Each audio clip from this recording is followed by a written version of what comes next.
بسم الله الرحمن الرحيم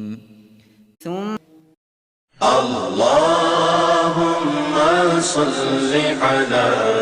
سيدنا محمد اللهم صل على سيدنا محمد اللهم صل على سيدنا محمد اللهم صل على سيدنا محمد. الحمد لله نحمده ونستعينه ونستغفره ونؤمن به ونتوكل عليه ونعوذ بالله من شرور أنفسنا ومن سيئات أعمالنا من يهده الله فلا مضل له ومن يضلله فلا هادي له ونشهد أن لا إله إلا الله وحده لا شريك له ونشهد أن محمدا عبده ورسوله أما بعد أعوذ بالله من الشيطان الرجيم بسم الله الرحمن الرحيم ثم قست قلوبكم من بعد ذلك فهي كالحجارة أو أشد قسوة وإن من الحجارة لما يتفجر منه الأنهار وإن منها لما يشقق فيخرج منه الماء وإن منها لما يهبط من خشية الله وما الله بغافل عما تعملون صدق الله العظيم. إن الله وملائكته يصلون على النبي يا أيها الذين آمنوا صلوا عليه وسلموا تسليما اللهم صل على سيدنا ومولانا محمد وعلى آله وصحبه وبارك وسلم. بابا زبران پڑھیے اللہم صلی علی سیدنا و مولانا محمد وعلی آلہ وصحبہ وبارک وسلم. الصلاۃ والسلام علیک یا رسول اللہ وعلی آلک و اصحابک یا حبیب اللہ. اللہ تبارک و تعالی وحدہ لا شریک کا بے پایہ فضل و کرم اور احسان و انعام ہے کہ جس نے باعث تخلیق کائنات رحمت للعالمین شافع روز جزا حضور سیدنا محمد مصطفیٰ صلی اللہ علیہ وآلہ وسلم کے مبارک وسیلہ سے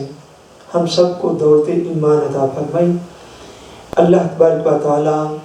کما حقہ ہمیں اس دولت کی قدر کرنے کی توفیق عطا فرمائے. بحمد اللہ تعالی آج کے خطبہ جمعۃ المبارک میں ہم اس عظیم سلسلے کو آگے بڑھاتے ہوئے جاری رکھیں گے جو کہ تفسیر قرآن مجید کے عنوان سے ہمارے ہاں جو ہے اس کو شروع کیا گیا ہے. بحمد اللہ تعالی رمضان المبارک کے مختلف اوقات میں ہم سورہ البقرہ کی آیت 73 تک آیت 73 تک ہم تفسیر قرآن مجید بحمد اللہ تعالی بیان کر سکے ہیں. آج بحمد اللہ تعالی قرآن مجید کی تفسیر کے بیان کے سلسلہ میں آیت نمبر 74 سے اس کا انشاءاللہ تعالی ہم بیان کر رہے ہیں اور جتنا اللہ تبارک و تعالی کو منظور ہوا انشاءاللہ تبارک و تعالی بیان ہو جائے گا. اور بقیہ انشاءاللہ تعالی یہ سلسلہ جو ہے وہ بعد ازاں بھی مختلف اوقات میں اللہ تبارک و تعالی کی مدد اور حضور علیہ السلام کے فیضان کرم سے انشاءاللہ تعالی جاری رہے گا. اس آیت پاک سے جو پہلی آیات ہیں ان کی چند مین اور اہم چیزیں میں کر دیتا ہوں تاکہ اس آیت پاک کو سمجھنے میں ہم سب کو مدد ملے. اس سے پہلے جو مبارک رکوع ہیں ان میں اللہ تبارک و تعالیٰ وحدہ لا شریک نے بنی اسرائیل کے اوپر اپنے مختلف انعامات کا ذکر فرمایا ہے، اور ان کے مختلف احوال کا جو ہے وہ تذکرہ کیا گیا ہے۔ اس میں ان کے کئی احوال ہیں، یعنی اللہ تبارک و تعالیٰ نے اس قوم کے لیے جب وہ صحرا میں چلے گئے، ریگستان میں چلے گئے، تو ان کے لیے پتھروں سے اللہ تبارک و تعالیٰ نے جو ہے چشمے وہ جاری فرما دیے، اور ان کے لیے اللہ تبارک و تعالیٰ نے صحرا میں، ریگستان میں، آسمان پر بادلوں کا سایہ انہیں جو تھا وہ نصیب فرمایا، اور ان پر اتنے انعامات جو ہیں وہ فرمائے گئے کہ ان کے کھانے اور پینے کے لیے اللہ تبارک و تعالیٰ نے من و سلوہ کا جو تھا ان کے لیے انتظام فرما دیا، اور سیدنا موسیٰ علیہ السلام جیسے جلیل القدر پیغمبر جو ہیں ان کی معیت اور سنگت اور صحبت جو ہے وہ ان کو عطا فرمائی، اور ان کو اپنی مبارک کتاب تورات جو ہے وہ عطا فرمائی۔ ان ساری چیزوں کا بیان جو ہے یہ گزشتہ آیات کے اندر جو ہے وہ کیا گیا ہے، اور پھر ان کا بار بار جو ہے وہ اللہ تبارک و تعالیٰ کی نعمتوں کی ناشکری کرنا، اور بار بار جو ہے وہ ہدایت کے راستے سے مڑ جانا، حتیٰ کہ انہوں نے سیدنا موسیٰ علیہ السلام کے کوہ طور پر جانے کے بعد اپنے ہی ہاتھوں سے ایک بچھڑا اور مجسمہ بنا کر اس کی پوجا اور عبادت شروع کر دی، اس کا بھی تذکرہ کیا گیا ہے۔ پھر ان کی قوم کے بعض لوگوں کو بندر اور خنزیر بنا دیا گیا، جنہوں نے ہفتے کے دن کی تعظیم نہ کی، ان کا بھی ذکر کیا گیا۔ پھر اس سے معاً پہلے یعنی فوری پہلے جو اللہ تبارک و تعالیٰ نے واقعہ بیان کیا، یہ وہ واقعہ ہے جس کی مناسبت کی وجہ سے اس سورہ پاک کو سورہ البقرہ کہا جاتا ہے۔ کیا کہا جاتا ہے؟ سورہ البقرہ، یعنی گائے کا واقعہ۔ وہ جس طرح ایک شخص جو ہے وہ قتل ہو گیا، تو جس شخص نے اسے قتل کیا تھا اسی شخص نے اس کا مدعی ہو کر جو تھا سیدنا موسیٰ علیہ السلام کی بارگاہ سے انصاف طلب کرنے کے لیے رجوع بھی کر لیا، یعنی قاتل بھی خود تھا، اور پھر اس نے چونکہ وہ رشتہ دار تھا اس نے قتل بھی کر دیا، اور پھر اس مقتول کو ساتھ والے محلے میں لوگوں کے دروازے پر ڈال دیا، اور ان لوگوں پر یہ الزام تراشی کی کہ انہوں نے اس چچا کو یا چچا زاد بھائی کو جو ہے وہ قتل کر ڈالا ہے۔ اور سیدنا موسیٰ علیہ السلام کی بارگاہ میں جو تھا وہ اس معاملے میں حاضر خدمت ہوا کہ آپ جو ہے وہ قاتل کو تلاش کرنے میں مدد دیں، اور اللہ تبارک و تعالیٰ کے حکم کے مطابق جو ہے وہ فیصلہ فرمائیں۔ اللہ تبارک و تعالیٰ وحدہ لا شریک نے اس کے لیے جو حکم فرمایا، جو سیدنا موسیٰ علیہ السلام نے اس کو بتایا، فرمایا کہ قاتل کو تلاش کرنے کا طریقہ یہ ہے کہ تم ایک گائے لے کے ذبح کرو۔ کیا کرو؟ گائے لے کے ذبح کرو۔ وہ گائے کی تلاش میں شک کا شکار ہو گئے، مشکوک ہو گئے، انہوں نے بار بار سیدنا موسیٰ علیہ السلام سے گائے کی نشانیاں پوچھیں، جن کا ذکر اس رکوع میں پہلے جو ہے وہ کیا گیا ہے، اور اس سے پہلے رکوع میں بھی کیا گیا ہے۔ حتیٰ کہ مختلف نشانیاں معلوم کرنے کے بعد بالآخر وہ اس گائے کو تلاش کرنے میں کامیاب ہوئے، اور اس گائے کو تلاش کرنے کے بعد انہوں نے اس کو جو ہے وہ ذبح کیا، اور ذبح کر کے اس سے پہلے آخری آیت آپ عرض کر کے تو آگے سلسلہ شروع کرتے ہیں۔ آئی ہوپ کہ جو لوگ بیٹھے ہوئے ہیں آپ پوری بات کو سمجھ گئے ہوں گے۔ جب گائے کو ذبح کر لیا تو اللہ تبارک و تعالیٰ ارشاد فرماتے ہیں فَقُلْنَا اضْرِبُوهُ بِبَعْضِهَا، تو ہم نے یہ ارشاد فرمایا کہ تم اس طرح کرو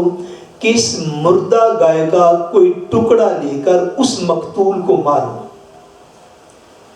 مردہ گائے کا ٹکڑا لے کر اس مقتول کو مارو۔ كَذَلِكَ يُحْيِي اللَّهُ الْمَوْتَى،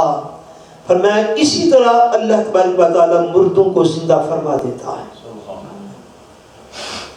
سو اللہ تبارک و تعالیٰ نے اپنی حکمت کاملہ اور قدرت کاملہ سے اللہ تبارک و تعالیٰ نے مردہ گائے کے ٹکڑے سے اس مقتول کو زندہ فرما دیا، اور اس پہ ساری انسانیت کے لیے قرآن مجید میں بیان کرنے کا ایک مقصد اور مدعا یہ بھی ہے کہ ساری انسانیت کے لیے اس بات کا اظہار فرما دیا کہ جس طرح ایک مردہ کو ہم زندہ کرنے پر قادر ہیں، یاد رکھنا ایک دن آئے گا قیامت والے دن جس دن ہم ساری انسانیت جو مردہ ہو چکی ہوگی، ہم سارے انسانوں کو اپنے ایک ہی حکم سے زندہ فرما دیں گے، ایک ہی حکم سے زندہ کر دیں گے۔ کہ جو رب مردہ گائے کا ٹکڑا مارنے کی وجہ سے مردہ کو زندہ کر سکتا ہے، وہ یہ چیز یاد رکھو، فرمایا وَيُرِيكُمْ آيَاتِهِ لَعَلَّكُمْ تَعْقِلُونَ، اللہ تمہیں اپنی نشانیاں دکھاتا ہے تاکہ تم عقل سے کام لو۔ یہ اللہ تبارک و تعالیٰ کی نشانی ہے تاکہ ہر انسان اس بات پہ یقین کامل ہو جائے کہ اس کو مرنے کے بعد پھر زندہ کیا جائے گا۔ اب یہاں تک واقعہ کی ارشاد فرما کے آگے فرمایا آیت 74 میں فرمایا ثم قست قلوبکم من بعدی، فرمایا پھر ان عظیم واقعات کے بعد بھی کیا ہوا، اس کے بعد پھر تمہارے دل سخت ہو گئے۔ اس کے بعد کیا ہوا، پھر تمہارے دل جو ہیں وہ سخت ہو گئے۔ فَهِيَ كَالْحِجَارَةِ، سو وہ پتھروں کی طرح سخت ہو گئے۔ اللہ یعوذ باللہ تعالی، فرمایا پتھروں کی طرح تمہارے دل سخت ہو گیا۔ پڑھیے اور غور کیجئے، یا وقت ملے تو پھر ان باتوں کو سنیے کہ کس طرح کو پے در پہ اللہ تبارک و تعالیٰ نے اپنی نشانیاں عطا فرمائیں، کس طرح ان کے اوپر صحراؤں میں بادل جو تھے وہ سایہ کرتے تھے، کس طرح ان کے لیے پانیوں کے چشمے جاری کیے گئے، کیسے ان کے لیے من و سلوہ کے اہتمام کیے گئے، کیسے موسیٰ علیہ السلام کی دعا پر پہلے بھی ان کے 70 مردہ لوگوں کو اللہ کریم نے زندہ فرما دیا، کیسے کیسے ان کے لیے رستے میں جا رہے تھے تو اللہ تبارک و تعالیٰ نے دریاؤں کو تھما دیا اور دریاؤں کے پانی رک گئے اور ان کے لیے درمیان میں خشکی کے رستے جاری ہو گئے تو وہ فرعون کے عذاب سے نجات پا گئے۔ یہ ساری چیزیں بیان فرمانے کے بعد فرمایا ثم قست قلوبکم من بعد ذلک فہی کالحجارۃ او اشد قسوہ، فرمایا پھر یہ ہے کہ تمہارے دل پھر سخت ہو گئے، اور ایسے سخت ہو گئے ان واقعات کے بعد بھی، یا اس واقعہ کے بعد بھی، فَهِيَ كَالْحِجَارَةِ، وہ یوں ہو گئے گویا کہ پتھر ہوں۔ کیسے ہو گئے، گویا کہ پتھر ہوں، او اشد قسوہ،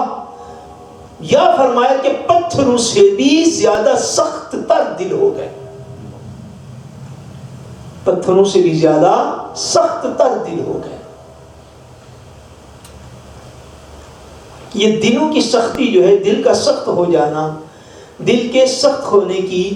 3 وجوہات ہیں اور ایک نشانی ہے۔ 3 وجوہات ہیں اور ایک نشانی ہے۔ خاص طور پر اس بات کو جو ہے توجہ کے ساتھ سن لیجیے کہ دل کے سخت ہونے کی سبب اور ریزن جو ہے وہ کیا ہے۔ دل کے سخت ہونے کا ایک سبب دنیا کی زندگی کا زیادہ عیش دنیا کی زندگی میں مل جانا، دنیا کی زندگی میں زیادہ فیسلٹیز کا مل جانا، زیادہ سہولیات کا مل جانا۔ یہ اللہ تبارک و تعالیٰ کا نعمت تو ہے ہی، مگر یہ دلوں کی سختی کا ایک باعث اور سبب بھی ہے۔ دلوں کی سختی کا ایک سبب ہے، اس کی ایک ریزن ہے۔ اور دنیا کی زندگی کی طلب میں توجہ کا زیادہ ہو جانا، دنیا کی زندگی کی طلب میں توجہ کا زیادہ ہو جانا، یہ دلوں کی سختی کا سبب ہے، دلوں کی سختی کا سبب ہے۔ جیسے اللہ تبارک و تعالیٰ نے قرآن مجید میں فرمایا انما اموالکم و اولادکم فتنہ، فرمایا بے شک تمہارے لیے تمہارے مال جو ہیں یہ بھی آزمائش ہیں، اور تمہارے لیے تمہاری اولاد جو ہے یہ بھی آزمائش ہے۔ حالانکہ ساری دنیا اور دنیا کی ساری محبت ان 2 چیزوں کے گرد گھومتی ہے۔ وہ نعمت کے طور پر بھی ان کا جو ہے وہ قرآن مجید میں بیان فرمایا گیا، مگر آزمائش کے طور پر بھی اس چیز کا بیان فرمایا گیا۔ یعنی دنیا کی زندگی میں فیسلٹیز اور سہولیات اور عیش پرستی کا زیادہ ہو جانا، اس سے بھی دل مردہ ہوتا ہے۔ اس سے بھی کیا ہوتا ہے، بولیے، دل مردہ ہوتے، دلوں کی سختی ہو جاتی ہے۔ اور ایک چیز جو دلوں کا مردہ ہونے کا سبب اور ریزن ہے، وہ ہے اہل اللہ کی توہین اور بے ادبی کرنا۔ اہل اللہ کی توہین اور بولیے نا اہل اللہ کی توہین اور بے ادبی کرنا، اس سے بھی دلوں کی سختی ہو جاتی ہے. جیسا کہ آپ قرآن مجید کا مطالعہ کیجیے، احادیث پاک کو پڑھیے، بظاہر یہ چیز ایسی لگتی نہیں ہے، لیکن دور حاضر میں اس کو زیادہ تفصیل کے ساتھ سمجھنے کی ضرورت ہے. یعنی ایک چیز دنیا کی زندگی میں عیش پرستی کا ہو جانا، پھر دنیا کی زندگی میں زیادہ مگن ہو جانا اور آخرت کی توجہ کم ہو جانا. ان دو چیزوں کے ازالے کے لیے اللہ تبارک و تعالیٰ نے انسان کو ایک دن میں 5 مرتبہ نمازیں عطا فرمائی ہیں. جو شخص 5 وقت کی نماز کا پابند ہوتا ہے، اس کا دل بار بار کھنچ کے رب کریم کی بارگاہ میں لگ جاتا ہے. مولا کریم کی بارگاہ میں اس کا دل جو ہے وہ لگ جاتا ہے. اس کو بار بار یاد رہتا ہے کہ میں اسی زمین سے پیدا کیا گیا ہوں، اسی میں میں واپس لوٹ جاؤں گا. تاکہ انسان زیادہ عیش پرستی کا دنیا میں شکار نہ ہو، اس کے ازالہ کے لیے ایک حکمت یہ ہے کہ اللہ تبارک و تعالیٰ نے 5 وقت کی نماز مسلمانوں پہ فرض کر دی تاکہ وہ بار بار آخرت کو یاد رکھیں. دوسری چیز جو دلوں کی سختی کا باعث ہے، یاد رکھ لیجیے گا، وہ اولیاء کرام کی اور صالحین کی اور انبیاء کرام کی توہین اور بے ادبی جو ہے، یہ بھی دلوں کی سختی کا باعث ہے.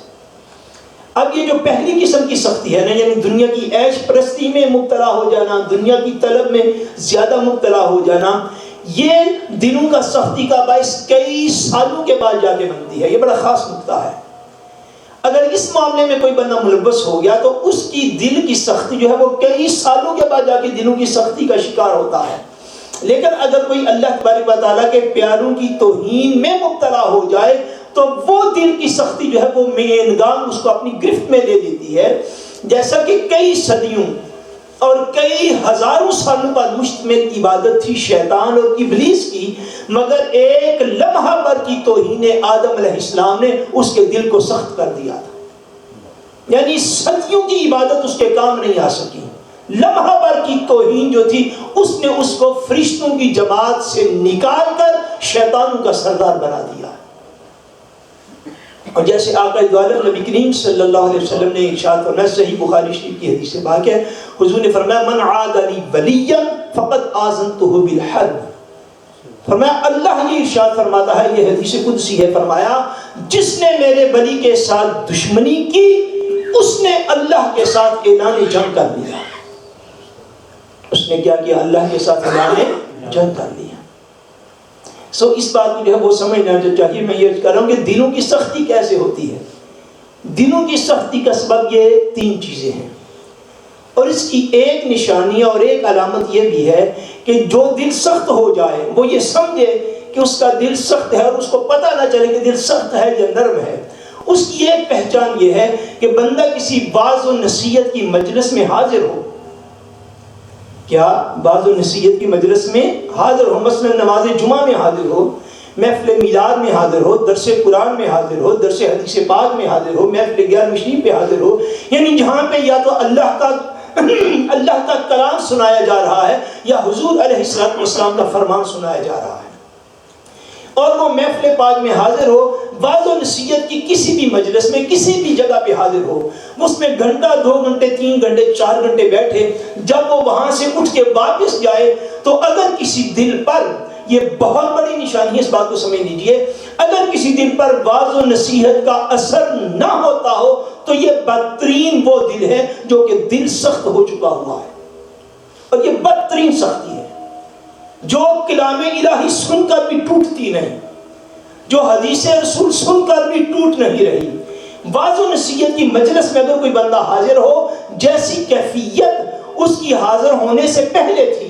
ویسی کیفیت لے کے وہ وہاں سے واپس چلا گیا تو باخدا وہ سوچے اور غور کرے اور فکر کرے اور تنہائی میں بیٹھ کے اپنا مراقبہ کرے اور اپنا مشاہدہ کرے اور اپنے افکار اور اپنے خیالات اور اپنے من اور اپنے قلب کا ضرور سوچے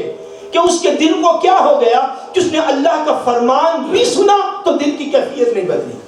حضور علیہ السلام کا فرمان بھی سنا مگر دل کی کیفیت بدلی نہیں ہے. یہ دلوں کی سختی ہے جس کی طرف ہماری جو ہے وہ توجہ نہیں جا رہی، اور اس کے اوپر توجہ رکھنی چاہیے کہ دل اگر جب سخت ہو جائے، قرآن مجید نے ارشاد فرمایا، دیکھیے نا ان کو سیدنا موسیٰ علیہ السلام کی صحبت بھی میسر تھی، فیضان الہی دینے کے لیے ان کے پاس سیدنا موسیٰ علیہ السلام موجود تھے، اور دن رات سیدنا موسیٰ علیہ السلام کے معجزات دیکھ رہے تھے، بار بار معجزات دیکھتے تھے۔ اس کے باوجود فرمایا ثم قست قلوبکم من بعد ذلک، فرمایا اس کے باوجود، اس کے بعد بھی تمہارے دل سخت ہو گئے، ایسے گویا کہ پتھر ہوں، او اشد قسوہ، یا پتھر سے بھی زیادہ سخت تر دل ہو جائیں۔ اللہ کریم پناہ عطا فرمائے۔ یعنی دلوں کی سختی جو ہے وہ میں عرض کروں کہ دلوں کی سختی ہے کیا، اور اس کی نشانی اور پہچان اور علامت کیا ہے، اور یہ بڑی پہچان ہے۔ اللہ تبارک و تعالی ہم سب کو اپنے آپ کو پہچاننے کی توفیق عطا فرمائے۔ ہم تو ساری دنیا کے عیب تلاش کرنا چاہتے ہیں، ہر بندے کے اوپر انگلی اٹھانا ہمارا فرض بن چکا ہے، مگر ہم اپنے آپ کو دیکھنے والے مسلمان نہیں رہے کہ ہم اپنے آپ کو دیکھیں ہمارے اندر کون سی کوتاہی ہے کہ کلام الہی سن کر، فرمان مصطفیٰ کریم صلی اللہ علیہ وسلم سن کر پھر بھی ہمارے قلب کی حالت تبدیل ہوتی نہیں ہے، تو ہمارے دلوں کی سختی کا کیا سبب ہے؟ فرمایا وَإِنَّ مِنَ الْحِجَارَةِ لَمَا يَتَفَجَّرُ مِنْهُ الْأَنْهَارُ، فرمایا تمہارے دل تو پتھروں سے زیادہ سخت ہو گئے ہیں، حالانکہ پتھروں کی حالت یہ ہے، مولا کریم فرماتے ہیں وَإِنَّ مِنَ الْحِجَارَةِ لَمَا يَتَفَجَّرُ مِنْهُ الْأَنْهَارُ، فرمایا بے شک بعض پتھر تو ایسے ہوتے ہیں کہ جب وہ پھوٹ پڑتے ہیں تو ان سے نہریں جاری ہو جاتی ہیں۔ سبحان اللہ۔ فرمایا اے انسانوں تمہارے دل پتھروں سے بھی زیادہ سخت ہو گئے لوگوں کے۔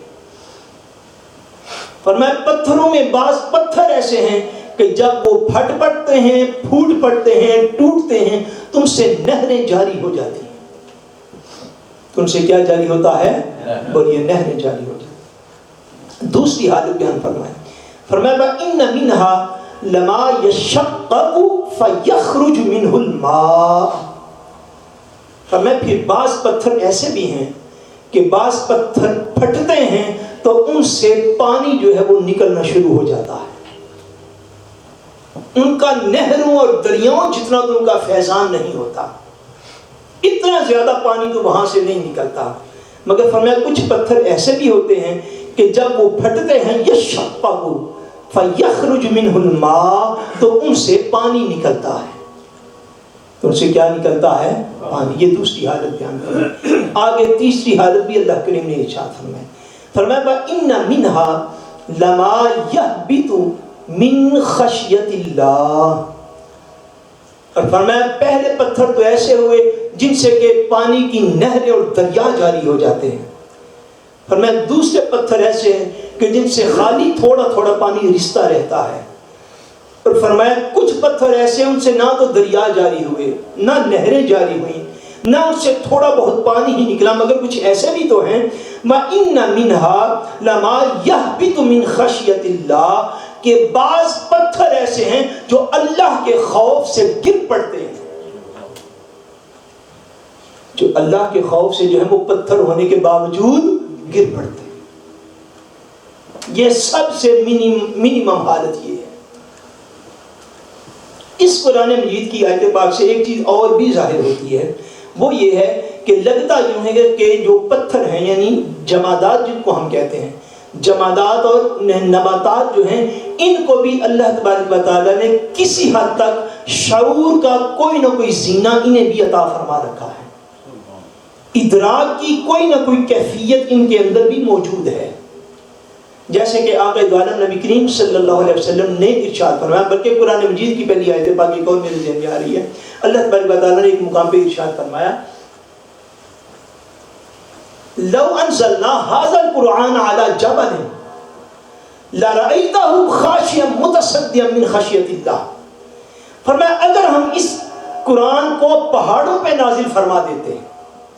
کہاں پہ نازل فرماتے ہیں؟ بولیے کہاں پہ؟ پہاڑوں پہ اگر ہم اسے نازل فرما دیتے لَرَأَيْتَهُ خَاشِعًا مُتَصَدِّعًا مِنْ خَشْيَةِ اللَّهِ، تو اے قرآن کے قاری تو دیکھتا کہ پہاڑ جو ہیں وہ بھی اللہ کے خوف سے پھٹ جاتے ہیں، اللہ کے خوف سے ریزہ ریزہ ہو جاتے ہیں۔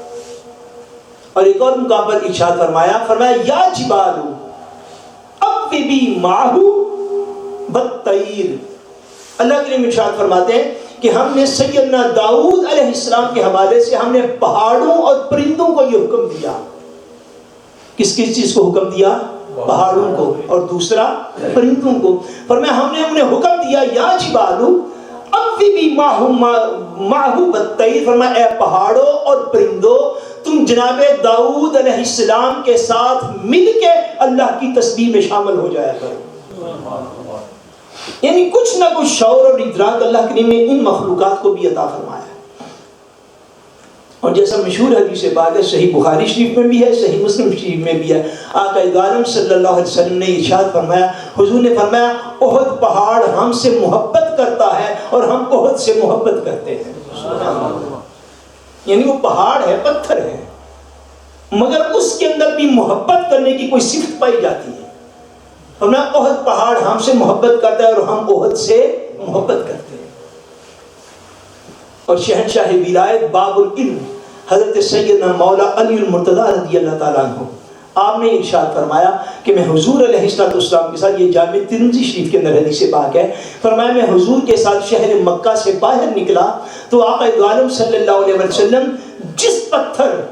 اور جس درخت کے قریب سے گزرتے تھے وہی پتھر اور وہی درخت حضور علیہ السلام کی بارگاہ میں السلام علیکہ یا رسول اللہ عرض کر رہا تھا. اور ایک اور حدیث پاک میں ہے، آقا عالم نبی کریم صلی اللہ علیہ وسلم نے حضور نے ارشاد فرمایا، حضور نے فرمایا کہ میں اس پتھر کو آج بھی پہچانتا ہوں. یا رسول اللہ کون سا؟ فرمایا جب میں اعلان نبوت سے پہلے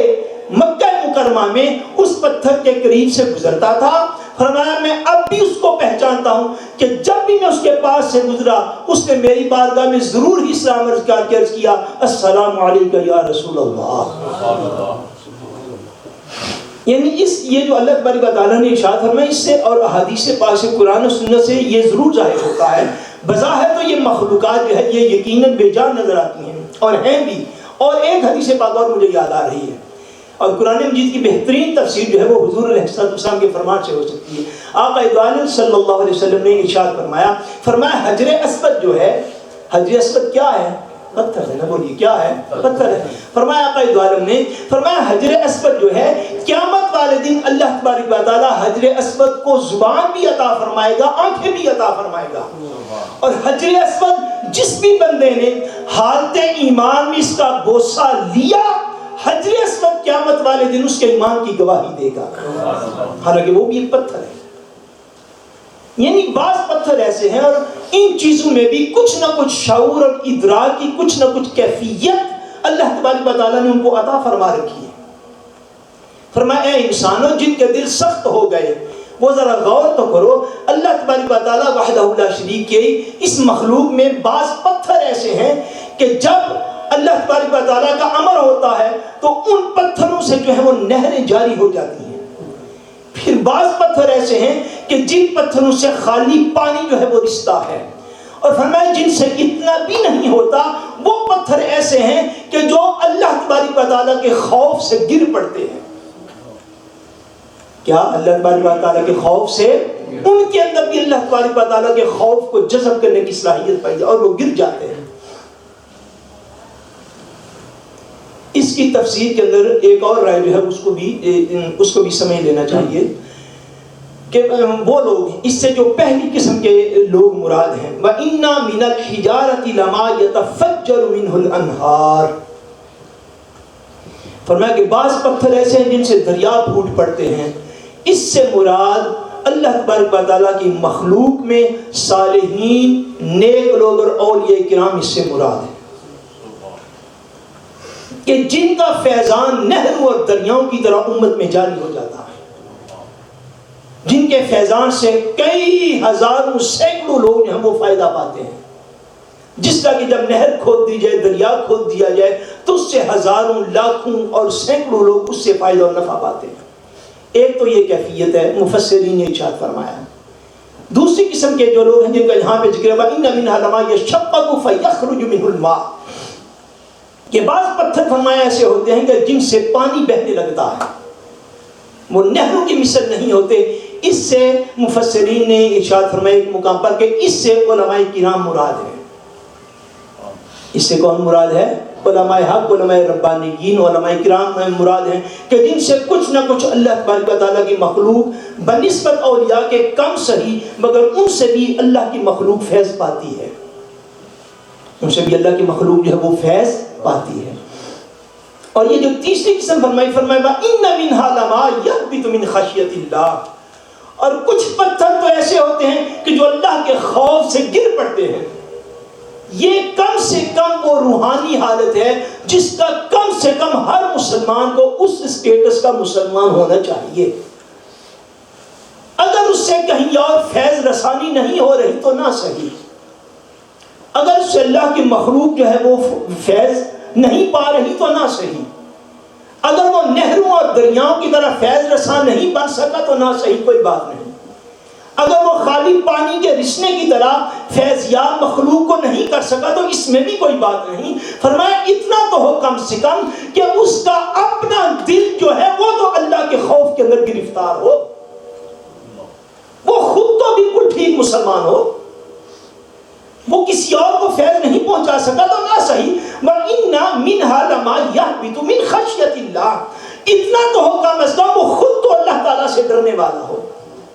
وہ خود تو دین کے احکام کو شب و روز پکڑنے والا ہو،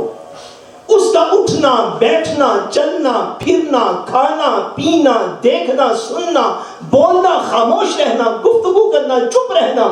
اس کا بھی سارا تجارت، اس کا بزنس، اس کا کاروبار، اس کا مکان، اس کی جائیداد، کم سے کم اتنا تو ہو کہ اس کی اپنی زندگی تو دین کے مطابق ہو، وہ تو اللہ تبارک و تعالیٰ کے خوف کے اندر مبتلا رہ کے اپنی زندگی کو بسر کرے۔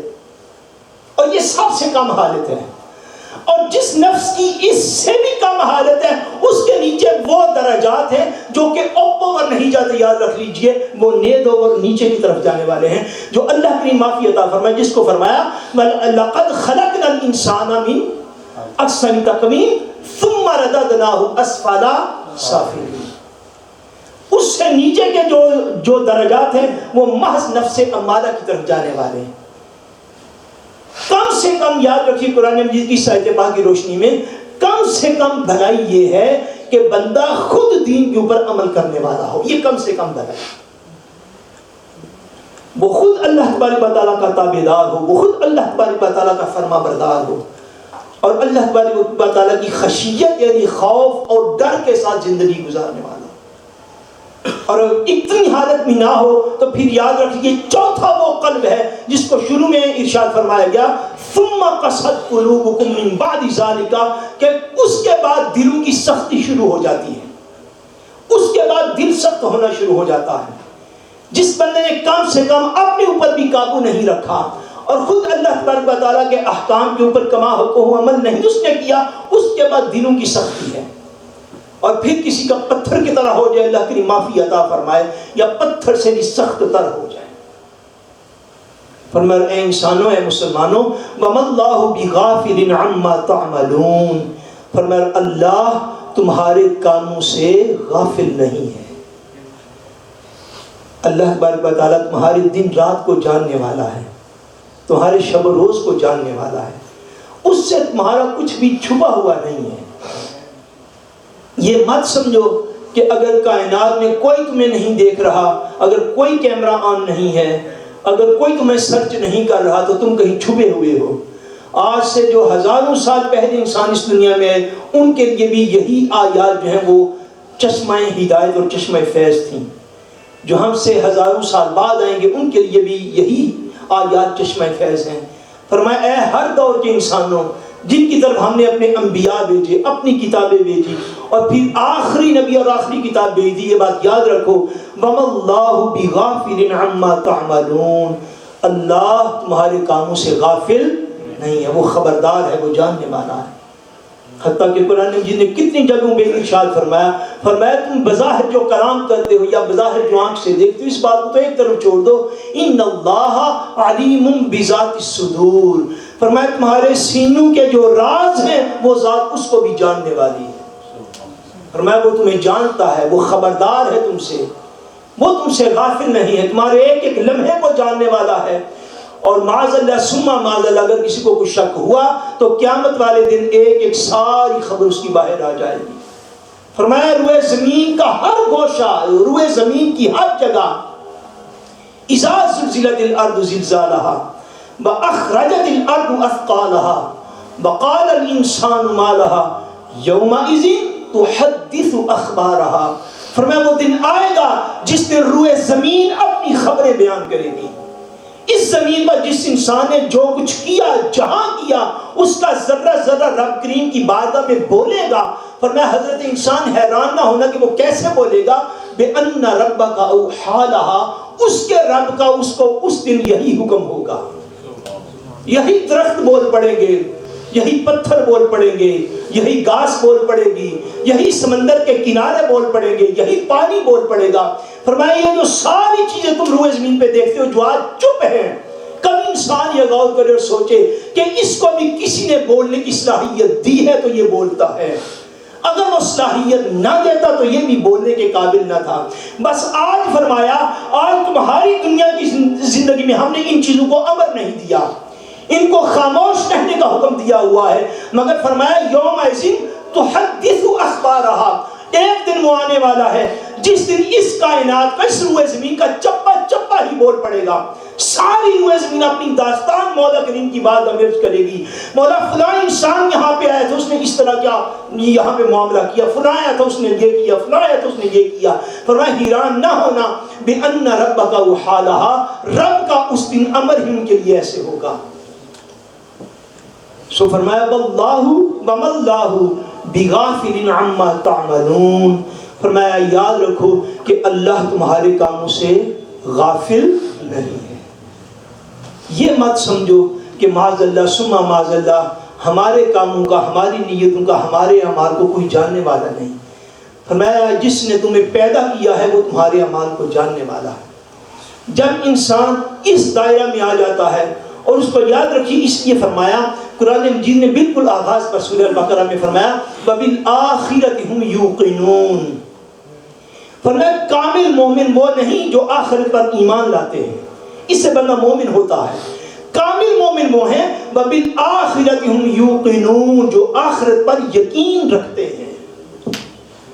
صالحیت اور تقویٰ، ہم مانتے ہیں کہ قیامت کا دن آئے گا، اس کو ایمان کہتے ہیں۔ اس کو کیا کہتے ہیں؟ ایمان کہتے ہیں۔ تقویٰ اس کو بیان فرمایا گیا، فرمایا وَبِالْآخِرَةِ هُمْ يُوقِنُونَ، وہ آخرت پر یقین کامل رکھتے ہیں۔ جب ایمان اگلے سٹیج پہ بڑھ کے یقین ہو جاتا ہے، پھر اس بندے کی جلوت ہو یا خلوت ہو، وہ بازار میں بیٹھا ہو یا تنہائی کے اندر ہو، اس کو کوئی دیکھنے والا ہو یا نہ دیکھنے والا ہو، جب اس کو یہ یقین کامل ہو گیا میرا مولا تو مجھے دیکھنے والا ہے،